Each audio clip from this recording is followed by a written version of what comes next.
पाउल कहती आम माने स्वर्गर प्रजा ईश्वर आम छार शरीर को रूपांतरित करी गौरवमय शरीर दियंती। आम शरीर क्षय बुणा जाए और अक्षय उत्थित हुए ताही आम विश्वासर मूल विषय। आमे जदि ख्रीष्टंक ठारे संपूर्ण विश्वास करू तेबे उत्थित हवा जहा अक्षय आमे अनंत काल तांको सहित स्वर्ग रे रहिबा। मुक्ति प्रदीप सेही निराशरे आशा देई ए घोर दुर्दिन काले बंधुर पथ धारे दिए से जे शांति शिखा दिए से जे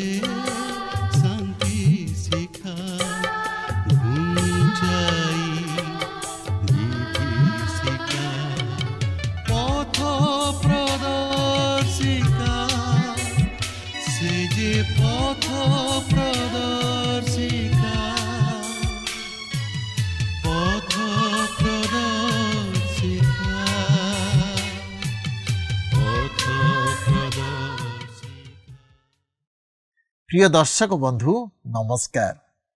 प्रभु यीशु मधुर नाम रे आपन को आज पथ प्रदर्शिका कार्यक्रम को स्वागत करुछि। आपन किपरि अछंती?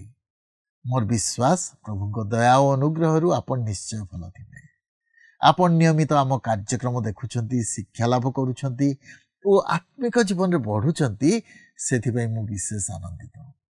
आपन को मतामत निश्चय आमको टीवी स्क्रीन रे दिया जाइथिबा टेलीफोन नंबर रे जणाइबे। आमे आपन को फोन कॉल रो अपेक्षा रे अछु। पाउल प्रथम करंती 15 पर्व रे आहुरी किछि गुरुत्वपूर्ण कथा कहिथिबा आमे लक्ष्य करूछु। से कहउछंती जदि पुनरुत्थान नाही तेबे विश्वासर लाभ कोन? आस खाइबा पीबा ओ काली की मरिबा।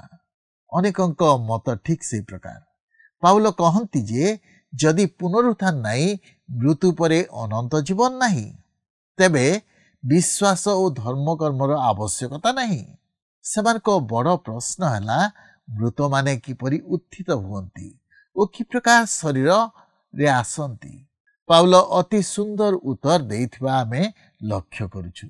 से कहउछंती हे निर्बोध माने जहा बुण ताहा न मले सजीव हुए नहीं, ठीक से परी ईश्वर अपना इच्छा अनुसार शरीर दियंती। पाउल कहंती आम माने स्वर्गर प्रजा ईश्वर आम छार शरीर को रूपांतरित करी गौरवमय शरीर दियंती। पाउल कहंती आम शरीर क्षय बुणा जाए और अक्षय उत्थित हुए ताहा एही आम विश्वासर मूल विषय। आमे जदि ख्रीष्टंक ठारे विश्वास करूछु तेबे आमे उत्थित हवा जहा अक्षय अनंत काल जीशुंक सहित स्वर्ग रे रहिबा। तेबे आसंतु आज अध्ययन मध्य को जीवा पूर्वरु आमे एक भक्तिमूलक गीत सुनिबा।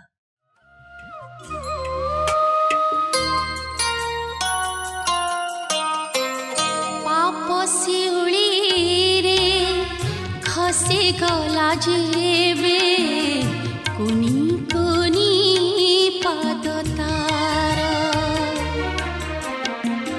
अनंत तृषार नील परवार दिले निजर रुधिर पवित्र होई से तुमरी रकते पवित्र होई से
सजन दुख चली गला नुआ सकाळ आसिला लिभि लिभि गला जीवन प्रदीप जळी जळी शेष हेला लिभि लिभि गला जीवन प्रदीप जळी जळी शेष हेला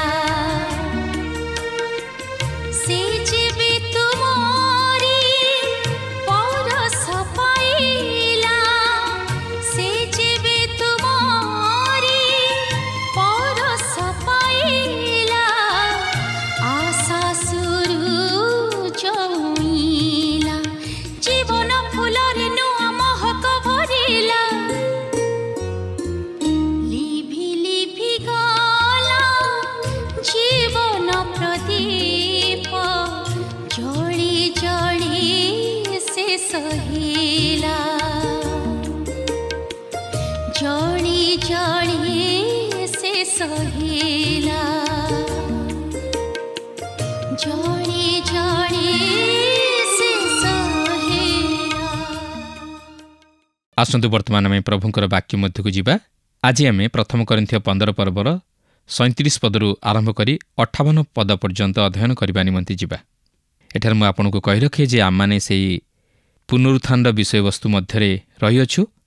आज मध्य आमने तहिर क्रमश अध्ययन करी आलोचना करने निमंते जावा। पाउल वर्तमान द्वितीय प्रश्नर उत्तर देवाकू जाउछन्ते आउ ताहा होछि कौन बा क्यों अर्थात क्यों शरीर उत्थित हुए। यह आउ टिके मु सरल कर देवाई चाहे। आमने जितेबाला पुनरुत्थान विषय को चिंता करूँ आमने क्यों शरीर रे उत्थित हेबा। तेबे देखंतु 15 पर्वर 37 पदरे एहिपरि लेखा अछि आउ जेउ शरीर हेब ताहा तुम्हे बुण नाही किंतु गहम हेउ बा अन्य कौनसी शस्य हेउ ताहा केवल दाना मात्र। तेबे सेही बिहन बुणिबाकू एक दृष्टांत भावे व्यवहार करा जायछि। ख्रीष्ट प्रथम फलस्वरूप और तापरे आम्भे माने मध्य उत्थित हेबा। आम्भे माने सेही समय को अपेक्षा करूअछु जो समय कि प्रभु यीशु आगमन करी ताहांक विश्वासी मंडली सहित से मध्याकाशरे मिलित हेबे। जदि सेही समय को आम्माने मरि जाइथिबा ताहेले आम्भे माने मृत्युरु उत्थित हेबा।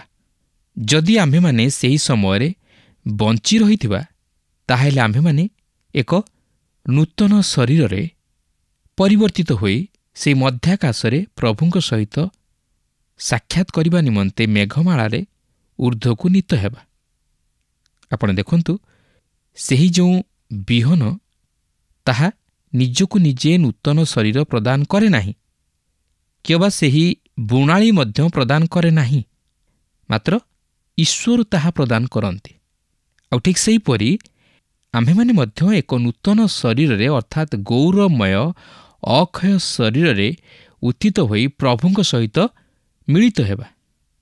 15 पर्वर 38 पदरे लेखा अछि किंतु ईश्वर आपणा इच्छानुसारे ताहाकु शरीर दियंती आउ समस्त बीज मध्यरु प्रत्येककु ताहार निज शरीर दियंती।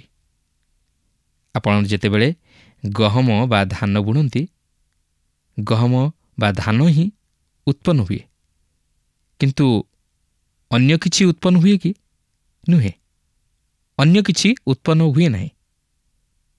ओ सेही छोट शस्य जहाँकि सेही बुणा जाइथिबा बिहन मध्यरु बाहरी आसे ताहा जदिओ सेही बिहन नुहे मात्र निश्चित भावे सेही बिहन परी। वर्तमान पाउल उद्भिद विज्ञानरु प्राणी विज्ञान मध्यकु आसुअछंती एई पुनरुत्थानर वास्तवताटाकु उपस्थापित करबा निमंते। तेबे देखंतु 15 पर्वर 39 पदरे एहिपरि लेखा अछि समस्त शरीर एक प्रकार शरीर नुहे मात्र मनुष्य मानक एक प्रकार शरीर पशु मानकर अन्य प्रकार शरीर पुणी पक्षी मानकर आउ एक प्रकार शरीर और माछ मानकर अन्य प्रकार शरीर।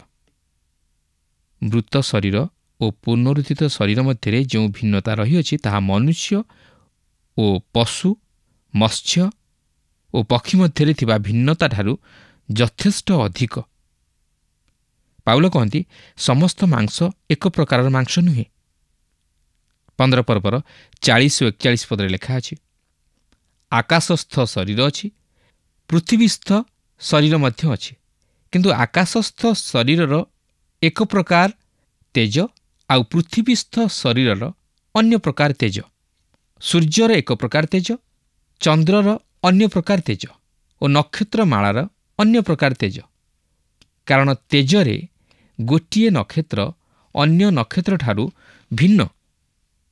ବର୍ତ୍ତମାନ ପାଉଲ ଗ୍ରହ ବିଜ୍ଞାନ ମଧ୍ୟକୁ ଚାଲିଯାଆନ୍ତି ଓ କହନ୍ତି ଯେ ସୌରଜଗତର ସମସ୍ତ ଶରୀର ଏକା ପ୍ରକାରର ନୁହେଁ।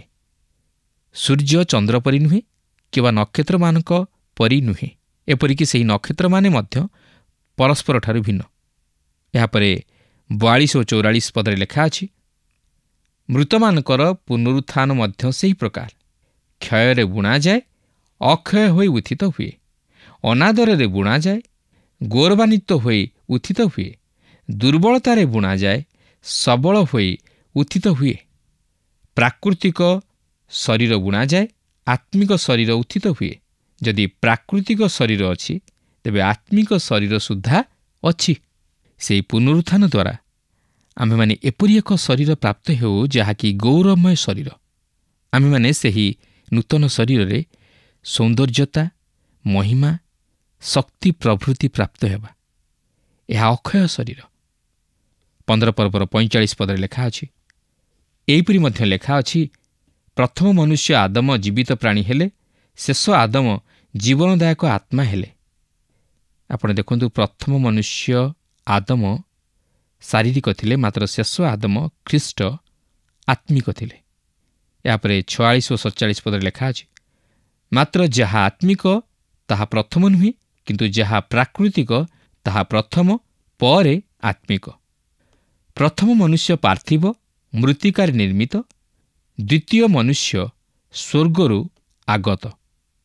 ଏହା ହିଁ ହେଉଛି ପ୍ରଥମ ମନୁଷ୍ୟ ଆଦମ ଓ ଶେଷ ଆଦମ ଅର୍ଥାତ୍ ପ୍ରଭୁ ଯୀଶୁ ଖ୍ରୀଷ୍ଟଙ୍କ ମଧ୍ୟରେ ଭିନ୍ନତା। ଖ୍ରୀଷ୍ଟ ଏହି ଜଗତରୁ ଉତ୍ପନ୍ନ ନୁହନ୍ତି ମାତ୍ର ସ୍ୱର୍ଗରୁ, କିନ୍ତୁ ଆଦମ ଏହି ଜଗତରୁ ଅର୍ଥାତ୍ ଏହି ଜଗତର ମୃତ୍ତିକାରୁ ଉତ୍ପନ୍ନ। 15 ପର୍ବର 48ରୁ 50 ପଦ ମଧ୍ୟରେ ଲେଖା ଅଛି, ଯେଉଁମାନେ ମୃତ୍ତିକାରେ ନିର୍ମିତ ସେମାନେ ମୃତ୍ତିକାରେ ନିର୍ମିତ ସେହି ମନୁଷ୍ୟ ତୁଲ୍ୟ, ପୁଣି ଯେଉଁମାନେ ସ୍ୱର୍ଗୀୟ ସେମାନେ ସ୍ୱର୍ଗରୁ ଆଗତ ସେହି ବ୍ୟକ୍ତି ତୁଲ୍ୟ। ଆଉ ଆମ୍ଭେମାନେ ଯେପରି ମୃତ୍ତିକାରେ ନିର୍ମିତ ସେହି ମନୁଷ୍ୟର ପ୍ରତିମୂର୍ତ୍ତି ଧାରଣ କରିଅଛୁ, ସେପରି ସେହି ସ୍ୱର୍ଗୀୟ ବ୍ୟକ୍ତିଙ୍କ ପ୍ରତିମୂର୍ତ୍ତି ମଧ୍ୟ ଧାରଣ କରିବା। ହେ ଭାଇମାନେ, ମୁଁ ଏହା କହୁଅଛି, ରକ୍ତ ମାଂସ ଈଶ୍ୱରଙ୍କ ରାଜ୍ୟ ଅଧିକାର କରିପାରେ ନାହିଁ, କିମ୍ବା କ୍ଷୟ ଅକ୍ଷୟତାକୁ ଅଧିକାର କରେ ନାହିଁ। ଆମେ ସମସ୍ତେ ମାଟିର ମଣିଷ। ଆମେ ସେହି ଆଦମଙ୍କଠାରୁ ଆସିଅଛୁ, ଆଉ ତାହା ହିଁ ହେଉଛି ଆମମାନଙ୍କର ସ୍ଥିତି। କିନ୍ତୁ ଆମେ ମଧ୍ୟ ଖ୍ରୀଷ୍ଟଙ୍କଠାରେ ଅଛୁ। ଆମେ ସମସ୍ତେ ବିଶ୍ୱାସୀ ସ୍ୱରୂପେ ସେହି ଖ୍ରୀଷ୍ଟଙ୍କଠାରେ ସଂଯୁକ୍ତ ହୋଇଅଛୁ। ତେଣୁକରି ଆମ୍ଭମାନଙ୍କର ଏକ ଭରସା ଅଛି, ଆଉ ସେହି ଭରସା ହେଉଛି ଯେ ଆମ୍ଭେମାନେ ସେହି ଅକ୍ଷୟ ତଥା ଗୌରବମୟ ଶରୀରରେ ପୁନରୁତ୍ଥିତ ହୋଇ ଖ୍ରୀଷ୍ଟଙ୍କ ସହିତ ଅନନ୍ତକାଳ ପର୍ଯ୍ୟନ୍ତ ବାସ କରିବା। ଆଜି ଆମମାନେ ସେହି ମୃତ୍ତିକାରେ ନିର୍ମିତ ମନୁଷ୍ୟର ପ୍ରତିମୂର୍ତ୍ତି ଧାରଣ କରିଅଛୁ, ମାତ୍ର ଆମେ ସେହି ଦିନର ଅପେକ୍ଷାରେ ଅଛୁ ଯେଉଁଦିନ କି ଆମେ ସେହି ସ୍ୱର୍ଗୀୟ ପ୍ରତିମୂର୍ତ୍ତି ଧାରଣ କରିବା। ରକ୍ତ ଓ ମାଂସ ଈଶ୍ୱରଙ୍କ ରାଜ୍ୟ ଅଧିକାର କରିପାରେ ନାହିଁ। ଆମମାନଙ୍କର ଏହି ପୁରାତନ ଶରୀରଗୁଡ଼ିକ ସ୍ୱର୍ଗକୁ ଯିବ ନାହିଁ। ଏହି କ୍ଷୟ ଶରୀର କେବେ ହେଲେ ଅକ୍ଷୟତାକୁ ଧାରଣ କରିପାରିବ ନାହିଁ। ଏହି ଶରୀର ବିହନ ପରି ସେହି ମୃତ୍ତିକାରେ ଲୀନ ହେବା ଆବଶ୍ୟକ। ତାହା ହେଲେ ଏହା ଏକ ନୂତନ ଶରୀର ଧାରଣ କରିବ। ଏହା ସେହି ପୁରାତନ ଶରୀର ସମ ହେବ ନାହିଁ, ମାତ୍ର ତଥାପି ଏହା ସେହି ପୁରାତନ ଶରୀରର ପରି ହେବ।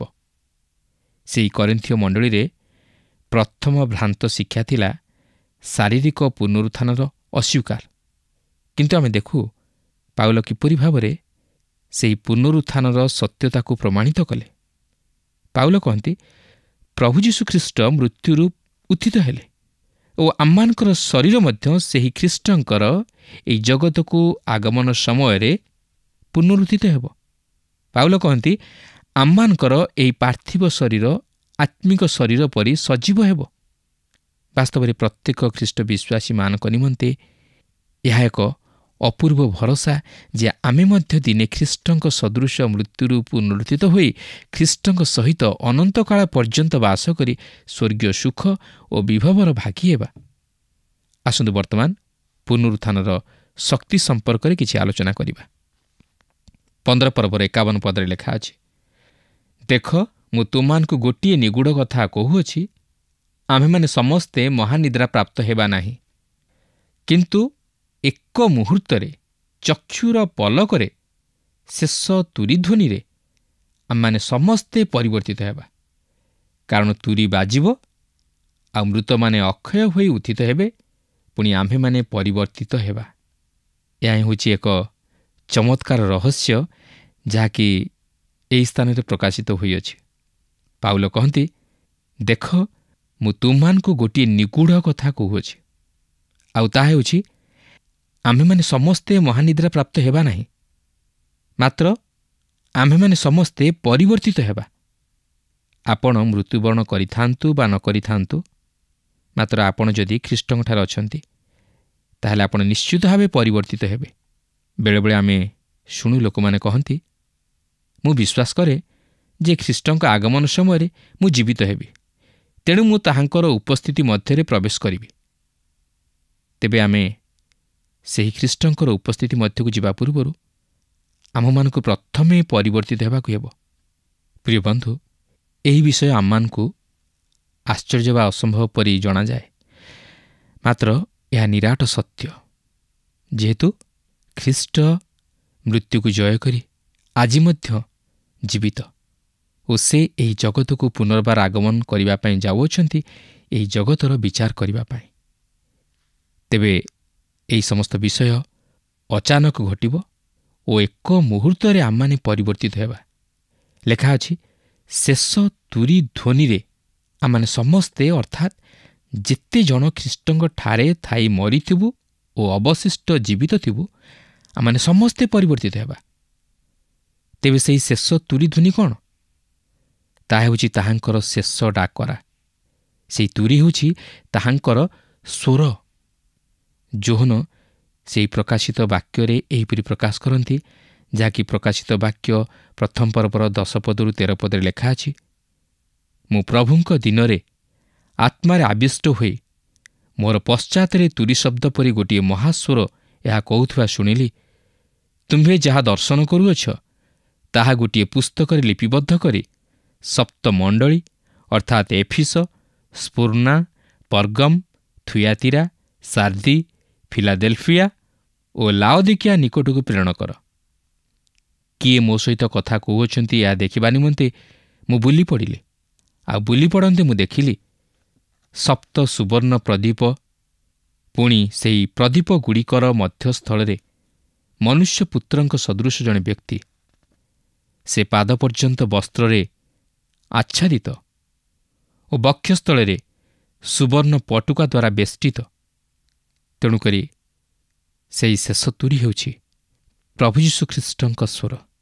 ଲେଖା ଅଛି, ସେହି ତୁରୀ ବାଜିବା ପରେ ମୃତମାନେ ଅକ୍ଷୟ ହୋଇ ଉତ୍ଥିତ ହେବେ, ପୁଣି ଆମ୍ଭେମାନେ ପରିବର୍ତ୍ତିତ ହେବା।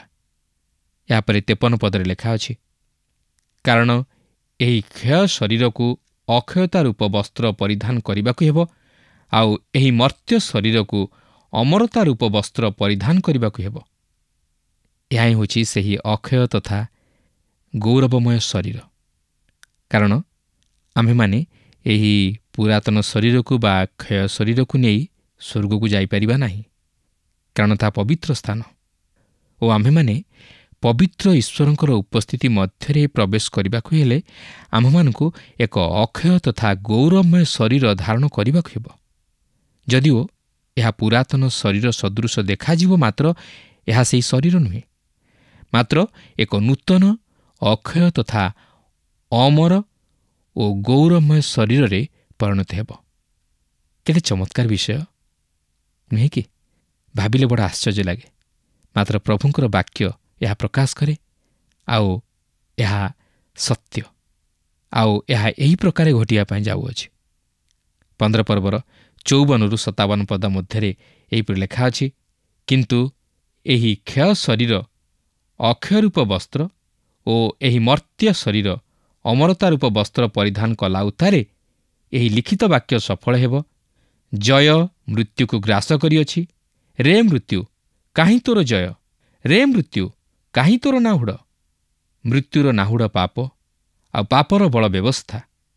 କିନ୍ତୁ ଯେଉଁ ଈଶ୍ୱର ଆମ୍ଭମାନଙ୍କ ପ୍ରଭୁ ଯୀଶୁଖ୍ରୀଷ୍ଟଙ୍କ ଦ୍ୱାରା ଆମ୍ଭମାନଙ୍କୁ ଜୟ ପ୍ରଦାନ କରନ୍ତି, ତାହାଙ୍କର ଧନ୍ୟବାଦ ହେଉ। ଏହା ହିଁ ହେଉଛି ପୁନରୁତ୍ଥାନର ବିଜୟ। ମୃତ୍ୟୁ ଆଉ ଆମମାନଙ୍କୁ ତାହାର ବନ୍ଧନରେ ବାନ୍ଧି ରଖିପାରିବ ନାହିଁ। ମାତ୍ର ଆମ୍ଭେମାନେ ମୃତ୍ୟୁ ଉପରେ ବିଜୟୀ ହେବା, କାରଣ ଆମମାନଙ୍କର ପ୍ରଭୁ ସେହି ମୃତ୍ୟୁକୁ ଜୟ କରିଅଛନ୍ତି ଓ ସେ ଆମମାନଙ୍କୁ ମଧ୍ୟ ଜୟ ପ୍ରଦାନ କରାଇବେ। ଆମ୍ଭେମାନେ ଆଉ ପାପ କେବଳ ବ୍ୟବସ୍ଥାର ବନ୍ଧନରେ ରହିବା ନାହିଁ, ମାତ୍ର ଏହି ସମସ୍ତ ଉପରେ ବିଜୟୀ ହେବା। ତେଣୁ ଈଶ୍ୱରଙ୍କର ଧନ୍ୟବାଦ ହେଉ ଯେ ସେ ଆମମାନଙ୍କୁ ଖ୍ରୀଷ୍ଟଙ୍କ ମାଧ୍ୟମରେ ସେହି ଜୟ ପ୍ରଦାନ କରାଇଅଛନ୍ତି। କିନ୍ତୁ ଆମେ କ'ଣ ଖ୍ରୀଷ୍ଟଙ୍କଠାରେ ବିଶ୍ୱାସ କରୁଛୁ କି? 15 ପର୍ବର 58 ପଦରେ ଲେଖା ଅଛି, ଅତଏବ ହେ ମୋର ପ୍ରିୟ ଭାଇମାନେ, ପ୍ରଭୁଙ୍କ ସେବାରେ ତୁମମାନଙ୍କ ପରିଶ୍ରମ ନିଷ୍ଫଳ ନୁହେଁ। ଏହା ଜାଣି ପ୍ରଭୁଙ୍କ କାର୍ଯ୍ୟରେ ସୁସ୍ଥିର ଓ ଅଟଳ ରହି ସର୍ବଦା ଅଧିକରୁ ଅଧିକ ଯତ୍ନବାନ ହୁଅ। ପ୍ରିୟ ବନ୍ଧୁ, ଈଶ୍ୱର ବିଶ୍ୱସ୍ତ, ଯାହାଙ୍କ ଦ୍ୱାରା ଆମ୍ଭେମାନେ ତାହାଙ୍କର ପ୍ରିୟ ପୁତ୍ର ପ୍ରଭୁ ଯୀଶୁଖ୍ରୀଷ୍ଟଙ୍କ ସହିତ ସହଭାଗିତା ସ୍ଥାପନ କରିବା ନିମନ୍ତେ ଆହ୍ୱାନପ୍ରାପ୍ତ ହୋଇଅଛୁ। ବାସ୍ତବରେ ଏହାଠାରୁ ଭଳି ସୌଭାଗ୍ୟର ବିଷୟ ଆଉ କ'ଣ ଥାଇପାରେ? ଆମ୍ଭେମାନେ ସେହି ଖ୍ରୀଷ୍ଟଙ୍କଠାରେ ସମସ୍ତ କିଛି ପାଇଅଛୁ। ସେହି ଖ୍ରୀଷ୍ଟଙ୍କଠାରେ ସବୁକିଛି ଅଛି। ଯେ ଖ୍ରୀଷ୍ଟଙ୍କୁ ପାଇଛି ସେ ସବୁକିଛି ପାଇଛି। କେବଳ ସେତିକି ନୁହେଁ, ଏକ ମହାନ ଭରସା ମଧ୍ୟ ପାଇଅଛି, ଯାହାକି ପୁନରୁତ୍ଥାନର ଶକ୍ତି। ମାତ୍ର ଆମ୍ଭମାନଙ୍କୁ ସେହି ରାଜ୍ୟର ଅଧିକାରୀ ହୋଇ ପୁରସ୍କାରର ଅଧିକାରୀ ହେବାକୁ ହେଲେ ଆମ୍ଭମାନଙ୍କୁ ପ୍ରଭୁଙ୍କ କାର୍ଯ୍ୟରେ ସୁସ୍ଥିର ଓ ଅଟଳ ରହି ସର୍ବଦା ଅଧିକରୁ ଅଧିକ ଯତ୍ନବାନ ହେବାକୁ ହେବ। ପ୍ରିୟ ବନ୍ଧୁ, ପ୍ରଭୁ କାହାର ଧାରୁଆ ନୁହନ୍ତି। ଆପଣ ଯଦି ପ୍ରଭୁଙ୍କ ପାଇଁ କିଛି କରିଛନ୍ତି, ତାହେଲେ ପ୍ରଭୁ ନିଶ୍ଚିତ ଭାବରେ ଆପଣଙ୍କୁ ତହିଁର ପୁରସ୍କାର ପ୍ରଦାନ କରିବେ। କିନ୍ତୁ ଯଦି ଆମମାନେ ଚିନ୍ତା କରିବା ଯେ ଆମମାନେ କ'ଣ ପ୍ରଭୁଙ୍କ ନିମନ୍ତେ କିଛି କରି ପ୍ରଭୁଙ୍କୁ ସନ୍ତୁଷ୍ଟ କରିପାରିବା, କେବେ ନୁହେଁ। ପ୍ରଭୁ ଚାହାନ୍ତି ଯେପରି ଆମମାନେ ଆମମାନଙ୍କର ଏହି ହୃଦୟକୁ ତାହାଙ୍କୁ ଦେବା, ଏହି ହୃଦୟରେ ତାହାଙ୍କୁ ଆମେ ସ୍ଥାନ ଦେବା, ଆଉ ତାହାଙ୍କର ଇଚ୍ଛା ଲୋଡ଼ି କାର୍ଯ୍ୟ କରିବା, ତାହାଙ୍କର ଶକ୍ତି ଲୋଡ଼ି ସମସ୍ତ କାର୍ଯ୍ୟ କରିବା। ସେ ଆମମାନଙ୍କୁ ଆମମାନଙ୍କର କର୍ମର ପୁରସ୍କାର ପ୍ରଦାନ କରିବେ। ଆଜି ଅନେକ ଲୋକ ଅଛନ୍ତି ଯେଉଁମାନେ କି ଅନେକ କିଛି ଦେଶ ହିତକର କାର୍ଯ୍ୟ କରୁଅଛନ୍ତି, ଅନେକ ସୁନ୍ଦର କାର୍ଯ୍ୟମାନ କରୁଅଛନ୍ତି, କିନ୍ତୁ ତାହାର ଅର୍ଥ ନୁହେଁ ଯେ ସମସ୍ତେ ସ୍ୱର୍ଗରାଜ୍ୟର ଅଧିକାରୀ ହୋଇଯିବେ ବା ସମସ୍ତେ ପୁରସ୍କାର ପାଇବେ। କିନ୍ତୁ ପୁରସ୍କାର ପାଇବାକୁ ହେଲେ ପ୍ରଥମେ ଆମେ ଯାହାଙ୍କ ଉଦ୍ଦେଶ୍ୟରେ କାର୍ଯ୍ୟ କରୁଅଛୁ, ଯାହାଙ୍କ ନିମନ୍ତେ କାର୍ଯ୍ୟ କରୁଅଛୁ, ତାହାଙ୍କୁ ଆମମାନଙ୍କ ହୃଦୟ ମଧ୍ୟରେ ସ୍ଥାନ ଦେବା ଉଚିତ। ଆଜି ଆମମାନେ କେହି ଏହି ଜଗତରେ ମରିବାକୁ ଚାହୁଁନା। କିଏ ଚାହେଁ କି? ଆପଣ ଚାହାନ୍ତି କି ମରିବା ପାଇଁ? କେବେ ନୁହେଁ। ଆମେ ସମସ୍ତେ ଚିରଜୀବୀ ହୋଇ ରହିବା ପାଇଁ ଚାହୁଁ। କିନ୍ତୁ ଆମେ ମନେ ରଖିବା ଉଚିତ ଯେ ଆମମାନଙ୍କର ଏହି କ୍ଷୟଣୀୟ ଶରୀର ଅଛି, ଆଉ ଏହି ଶରୀର ମାଟିରେ ମିଶିଯିବ। କିନ୍ତୁ ଆତ୍ମାଦାତାଙ୍କ ନିକଟକୁ ଆତ୍ମା ଫେରିଯିବ। ସେ ଅନନ୍ତ ରାଜ୍ୟକୁ ଆତ୍ମା ଫେରିଯିବ। ଆମମାନଙ୍କର ମନ ମଧ୍ୟରେ ସେହି ମୃତ୍ୟୁର ଭୟ ଆସେ। କିନ୍ତୁ ଯଦି ଆମେ ପ୍ରଭୁ ଯୀଶୁଖ୍ରୀଷ୍ଟଙ୍କଠାରେ ବିଶ୍ୱାସ କରୁ, ତାହାଙ୍କୁ ଉଦ୍ଧାରକର୍ତ୍ତା ରୂପେ ଗ୍ରହଣ କରୁ, ତାହେଲେ ଆମମାନଙ୍କର ମନ ମଧ୍ୟରେ ସେ ମୃତ୍ୟୁର ଭୟ ଆଉ ରହିବ ନାହିଁ। ଆଉ ଯଦି ଆମମାନେ ତାହାଙ୍କଠାରେ ବିଶ୍ୱାସରେ ସ୍ଥିର ରହିବା, ତାହେଲେ ଆମମାନେ ମଧ୍ୟ ମୃତ୍ୟୁକୁ ଜୟ କରି ସେହି ଅନନ୍ତ ରାଜ୍ୟରେ ପ୍ରବେଶ କରିବା ଓ ପ୍ରଭୁ ଯୀଶୁଙ୍କର ସହିତରେ ରହି ସେହି ଅନନ୍ତ ସୁଖ, ଶାନ୍ତି ଓ ଆନନ୍ଦକୁ ଉପଭୋଗ କରିବା। ପ୍ରଭୁ ପ୍ରତ୍ୟେକଙ୍କୁ ସେହିପରି ହୃଦୟ ଦାନ କରନ୍ତୁ, ଯେପରି ଆମମାନେ ସେହି ଅନନ୍ତ ଜୀବନ ନିମନ୍ତେ ଲାଳାୟିତ ହେଉ। ଆଶା କରୁ ଆଜିର କାର୍ଯ୍ୟକ୍ରମ ଆପଣଙ୍କୁ ନିଶ୍ଚୟ ଭଲ ଲାଗିଥିବ। ଆମେ ଲକ୍ଷ୍ୟ କଲୁ ଯେ ପୁନରୁତ୍ଥାନ ପରେ ଆମେ କିପରି ଶରୀର ଧାରଣ କରିବା, ତାହା ଅତି ସ୍ପଷ୍ଟ ଭାବେ ପାଉଲ କହୁଛନ୍ତି। ଗୌରବମୟ ଶରୀର ଧାରଣ କରିବା, ଯେଉଁ ଶରୀର ନେଇ ଗୌରବମୟ ସ୍ଥାନରେ ଆମେ ରହିପାରିବା। ଏହା କେତେବେଳେ ସମ୍ଭବ? ଯେତେବେଳେ ଆମେ ପ୍ରଭୁ ଯୀଶୁ ଖ୍ରୀଷ୍ଟଙ୍କ କ୍ରୁଶୀୟ ମୃତ୍ୟୁ ଓ ପୁନରୁତ୍ଥାନରେ ବିଶ୍ୱାସ କରୁ, ତାଙ୍କ ପରିତ୍ରାଣର କାର୍ଯ୍ୟକୁ ବିଶ୍ୱାସ କରୁ ଓ ତାଙ୍କୁ ଆମ ହୃଦୟରେ ଗ୍ରହଣ କରୁ। ଆମେ ପୁନର୍ଜନ୍ମ ପ୍ରାପ୍ତ ହେଲା ପରେ ମୃତ୍ୟୁର ଭୟ ଆଉ ନଥିବ। ମୃତ୍ୟୁ ଆଉ ଆମ ଉପରେ ଜୟ କରିପାରିବ ନାହିଁ। ତେଣୁ ପାଉଲ କହୁଛନ୍ତି, ଜୟ ମୃତ୍ୟୁକୁ ଗ୍ରାସ କରିଅଛି। ରେ ମୃତ୍ୟୁ କାହିଁ ତୋର ଜୟ? ରେ ମୃତ୍ୟୁ କାହିଁ ତୋର ନାହୁଡ଼? ମୃତ୍ୟୁ ପରାଜୟ। ଆମେ ଅନନ୍ତ କାଳ ତାଙ୍କ ସହିତ ସ୍ୱର୍ଗରେ ରହିବା। ଆପଣ କ'ଣ ସେଥିରେ ବିଶ୍ୱାସ କରୁଛନ୍ତି କି? ତେବେ ଆଜି ତ ଆମ ସମୟ ଶେଷ ହୋଇଗଲାଣି। ପରବର୍ତ୍ତୀ କାର୍ଯ୍ୟକ୍ରମରେ ପୁଣି ଆପଣଙ୍କ ସହିତ ସାକ୍ଷାତ ହେବ। ଆଜି ବିଦାୟ ନେବା ପୂର୍ବରୁ ଆସନ୍ତୁ ପ୍ରାର୍ଥନା କରିବା। ଦୟାଳୁ ସ୍ୱର୍ଗସ୍ଥ ପିତା, ଆମେ ତୁମର ଧନ୍ୟବାଦ କରୁଅଛୁ। ତୁମ ପ୍ରେମ ପାଇଁ ଆମେ ତୁମର ଗୌରବ କରୁଅଛୁ। ପ୍ରଭୁ, ତୁମେ ଆମମାନଙ୍କୁ ପ୍ରେମ କରି ଆମମାନଙ୍କ ପାପ ନିମନ୍ତେ ମୃତ୍ୟୁ ଭୋଗ କଲ। ପ୍ରଭୁ, ମୃତ୍ୟୁର ଭୟରୁ ଆମମାନଙ୍କୁ ରକ୍ଷା କଲ। ପ୍ରଭୁ, ଆମମାନଙ୍କ ପାଇଁ ଆଉ ମୃତ୍ୟୁର ଭୟ ନାହିଁ, କାରଣ ଆମମାନେ ପୁନରୁତ୍ଥିତ ହେବୁ। ଆମମାନେ ଅନନ୍ତ କାଳ ତୁମ ସହିତ ରହିବୁ। ପ୍ରଭୁ, ସେଇ ବିଶ୍ୱାସ, ସେଇ ଭରସା ତୁମେ ଆମମାନଙ୍କୁ ଦେଇଛ, ସେଥିପାଇଁ ଆମେ ତୁମର ଧନ୍ୟବାଦ କରୁଅଛୁ। ତୁମ ନାମକୁ ଉଚ୍ଚୀକୃତ କରୁଅଛୁ, ତୁମର ଗୌରବ କରୁଅଛୁ, କାରଣ ତୁମେ ମହାନ, ସତ୍ୟ ଏବଂ ଜୀବନ୍ତ ଈଶ୍ୱର। ପ୍ରଭୁ, ତୁମର ମହିମା କରୁଛୁ। ତୁମେ ଆମମାନଙ୍କୁ ତୁମ ବାକ୍ୟ ମଧ୍ୟ ଦେଇ କଥା କହିଛ। ପ୍ରଭୁ, ଏହି ସମୟରେ ନିଜ ନିଜକୁ ତୁମ ନିକଟରେ ସମର୍ପଣ କରି ଏହି ପ୍ରାର୍ଥନା ଆମମାନଙ୍କ ନିମନ୍ତେ ପ୍ରାଣ ଦେଇଥିବା ପ୍ରିୟ ଯୀଶୁଙ୍କ ନାମରେ ମାଗିଲୁ, ଆମେନ୍। ବହୁତ ବହୁତ ଧନ୍ୟବାଦ। ପ୍ରଭୁ ଆପଣଙ୍କୁ ଆଶୀର୍ବାଦ କରନ୍ତୁ। ଗତ ପ୍ରଶ୍ନର ଉତ୍ତରଟି ହେଉଛି ସି ଖ୍ରୀଷ୍ଟ। ଜୟ କାହାକୁ ଗ୍ରାସ କରିଅଛି? ଏ ପାପ, ବି ବ୍ୟବସ୍ଥା, ସି ମନୁଷ୍ୟ, ଡି ମୃତ୍ୟୁ।